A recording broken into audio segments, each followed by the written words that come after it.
digestive expedition is over. Choose the scene that you want to see again and enjoy the exploration as you want. Thank you.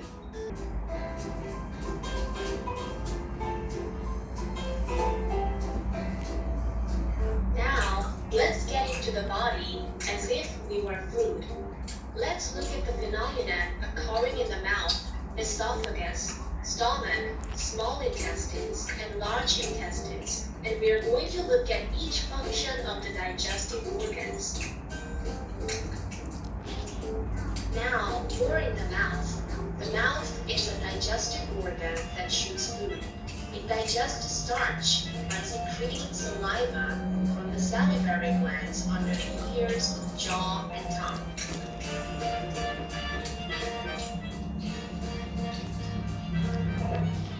You're in the esophagus. The esophagus is a digestive organ that moves food from the mouth to the stomach. Now, you can see it moving like waves as its muscles are contracted, carrying food. This motion is called peristaltic movement.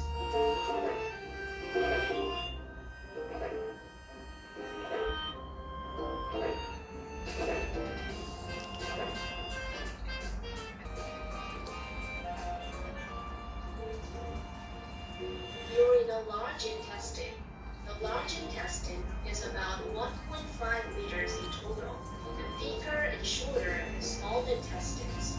Its main function is to absorb water. The large intestine is the last digestive organ of the digestive process.